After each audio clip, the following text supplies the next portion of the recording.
दक्ष news, सामान्यांच्या हक्कासाठी नेहमी दक्ष.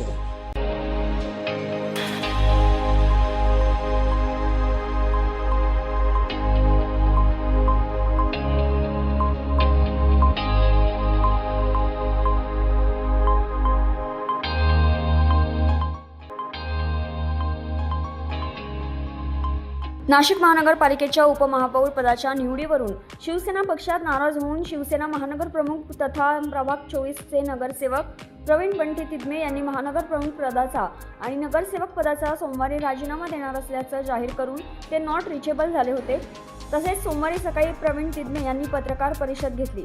यातच स्वतः एकनाथ शिंदे यांनी बंटीवर अन्याय होणार नाही, त्याला तातडीने माझ्याशी संपर्क करायला सांगण्याचा निरोप कुटुंबियांना दिला. तू मला भेटल्याशिवाय चुकीचा निर्णय घेऊ नको असे स्पष्ट आदेश दिले. त्यामुळे एकनाथ शिंदे यांचा आदेश आणि जनभावनेचा आदर करत मी राजीनामा न देण्याचा निर्णय घेतलाय. तर उद्या मुंबईत होणाऱ्या बैठकीत आमच्या काही मागण्या आम्ही एकनाथ शिंदे यांच्याकडे मांडणार असल्याचं तिदमे यांनी यावेळी सांगितले. आम्ही तेच त्यांना सांगितलं की आतापर्यंत आपली अशी पद्धत आहे का गटनेता कोणाला करायचं हा पक्षाचा आदेश आहे. आपण जे काही इच्छुक असेल त्यांचे नावं पहिले मागवले पाहिजे होते. ते नावं न मागवता तो प्रकार झाल्यामुळे थोडीशी नगरसेवकांमध्ये नाराजी झाली. तर मी एक महानगर प्रमुख असल्यामुळे मी स्वतः मान्य संजय मोरेजी साहेब आहेत आमचे सचिव, त्यांच्याकडे जाऊन मी मागणी केली की साहेब याच्या पुढे जे काही पद द्याल तर निश्चित ते खालून ते सगळे नावं मागवा. ते नावं मागवून त्यानंतर पक्षप्रमुखांकडून आपण आदेश घ्या, कारण यामुळे पक्षामध्ये संभ्रम तयार होत आहे. तर त्या दृष्टीने पक्षप्रमुखांनी पण तसं सांगितलेलं आहे की तो निर्णय जो याच्या पुढे जो होईल तो खालून नावं मागवून जे काही इच्छुक असतील त्या इच्छुकांचा सर्व हे करून त्यानंतर पक्षप्रमुख त्याच्यावर निर्णय देतील व सचिव त्याप्रमाणे गटनेत्यांना पत्र देतील असा निर्णय झाला. नाही, त्या दिवशी नेमकं मी ठाण्यामध्ये साहेबांकडेच गेलो होतो. एक वैयक्तिक एक हॉस्पिटलचा इश्यू होता, त्या संदर्भात साहेबांना मी भेटायला गेलो मध्येसाठी एका वैद्यकीय एक पेशंटसाठी. तर त्या दिवशी मी मिटिंगला मी नव्हतो, माझं बोलणं सुद्धा यांच्याशी झालं होतं. त्या दिवशी विलास सिद्धेंच्या सुद्धा घरी दावं होतं, ते पण त्या मिटिंगला नव्हते. व त्या मिटिंगमध्ये जे काही नगरसेवक होते त्या नगरसेवकांच्या अशा भावना होत्या की फक्त गटनेता कोण करायचा हे सगळ्यांना मिळून ठरवा, ते नावं तुम्ही वरती पाठवा व त्यानंतर जी काही पक्षाची आपली पद्धत आहे तिचा वापर झाला पाहिजे, सगळ्यांची मागणी होती.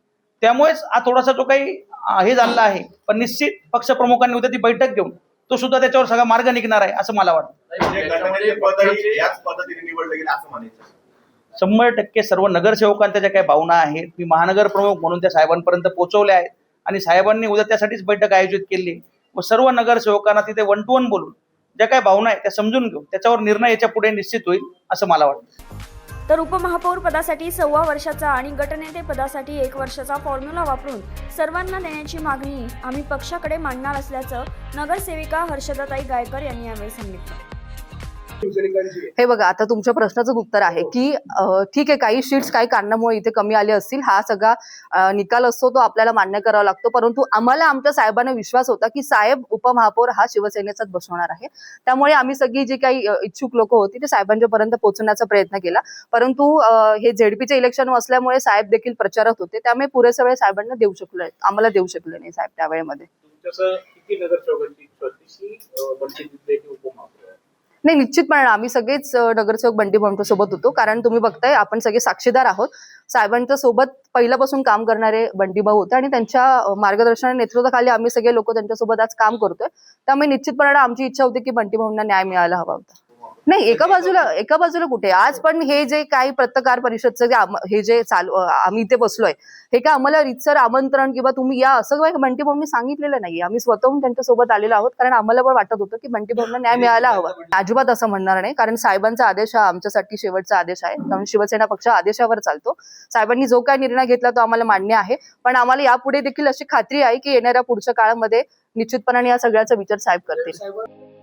यावेळी नगरसेवक भागवत आरोटे, महिला आघाडी जिल्हा प्रमुख तथा नगरसेविका सुवर्णा मटाले, हर्षदा गायकर, डॉक्टर पूनमताई महाले, महिला आघाडी महानगर प्रमुख अस्मिता देशमाने, युवा सेनेचे विस्तारक योगेश बेलदार, दिव्यांग सेनेचे जिल्हा प्रमुख योगेश वाणी, शिवसेना झोपडपट्टी सेलचे जिल्हा प्रमुख भिवानंद काळे, महानगर प्रमुख सनी रोकडे, महिला आघाडीच्या उपजिल्हा प्रमुख सुलोचना मोहिते, नाशिक मध्यचे शिवसेना उपमहानगर प्रमुख ॲडव्होकेट अक्षय कलंत्री, पंचवटी विभागाचे उपमहानगर प्रमुख प्रवीण काकड, अभिषेक बोरसे, अमोल महाले, अमोल नाईक, उपमहानगर संघटक ॲडव्होकेट अजिंक्य गीते, शिवसेना कार्यालयीन प्रमुख शरद नामपूरकर, नाशिक पश्चिम विधानसभा प्रमुख बाळकृष्ण शिरवंशी, आकाश पवार, जीवन दिघोळे, युवा सेनेचे नयन शेजवळ, शिवसेना विभाग प्रमुख अमित मांडवे, सागर जाधव, सागर मोटकई, सुयश पाटील, आकाश साळवे, युवा सेनेचे उपजिल्हा प्रमुख श्रावण पवार, आकाश प्रकाश कोकाटे यांच्यासह शिवसेना पदाधिकारी आणि शिवसैनिक मोठ्या संख्येने उपस्थित होते.